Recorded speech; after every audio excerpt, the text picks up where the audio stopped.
this time it is a civilization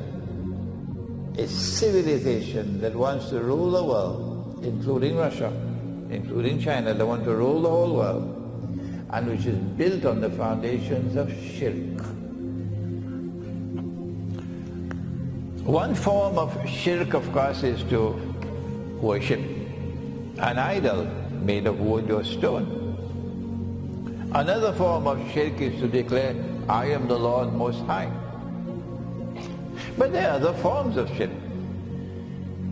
For example, that the Lord God sends down the law. He is Al-Hakam, the lawgiver.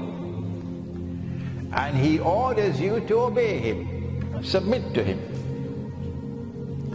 And for example, He makes something halal, meaning permissible. And something else He makes it haram, meaning prohibited. And you come along and you say, no. I can make halal what you made haram. I can legalize what you have prohibited. That is shirk. That's blasphemy. He has clearly prohibited money being lent on interest, usury. You know Merchant of Venice? You know about a man named Shylock? The book written by the best sheikh that Britain has ever produced? A sheikh called Shakespeare? Well, they can't ban Shakespeare. They can't say of Merchant of Venice it is anti-Semitic. No, you can't do that. No, Shakespeare is too great. So it's still there. Merchant of Venice is still there. It's not been banned in any university. Shylock is the moneylender. And Shakespeare takes him to task. In the hadith of the Prophet, it is sucking blood. In Shylock, in Merchant of Venice, it's a pound of flesh. And so today you have, Shylock is today dressed in a black suit, usually in Zurich, right, with a tie, and he's very respectably known as the banker. No, you're not a banker, you're a money lender. And if you want to know what Jesus, the son of Mary, thinks about you, take a look and see what he did when he went into the temple. And then when he lambasted them for their riba, he went into the temple, the masjid, and he found them engaged in riba, not the lending and borrowing of interest, on interest.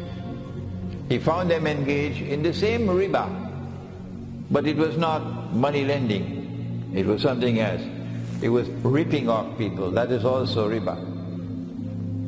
And he cursed them. That's Jesus. But you don't hear about this Christmas time, you know. You only hear about the lamb. He cursed them. We love him for that. Oh yes, we do. He turned over their tables and we love him for that. Oh yes, we do. And he chased them out of the temple. And we love him for that. Oh yes, we do. We can't wait for him to come back. And he declared that you've taken the house of Allah and transformed it into a den of thieves. And then decided he must die. Allah subhanahu wa ta'ala had prohibited riba in the Torah.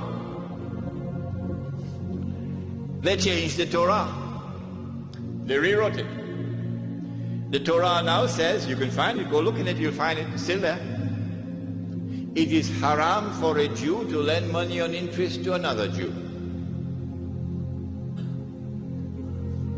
Rabbi, can you tell me why?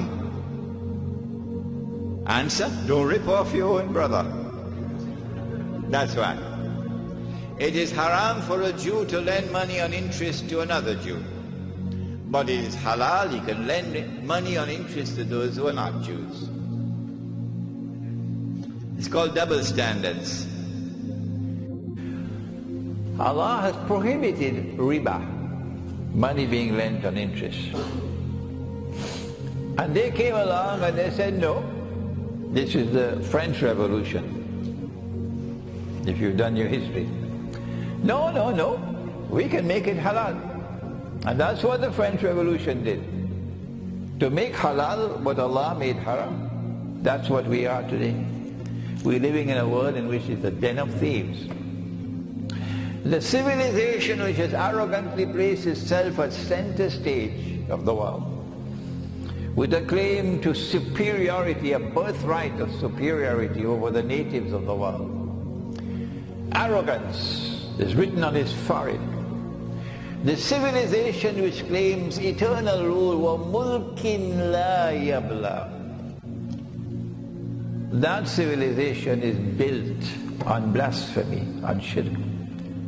It is Western Europe, not Eastern Orthodox Christianity, not at all. So Allah is saying, you will find two people who will exhibit great hatred and hostility for you. And they will be Jews, and a people who will be like the Jews, and who will have this trademark of shirk, which is modern Western civilization, those who control it.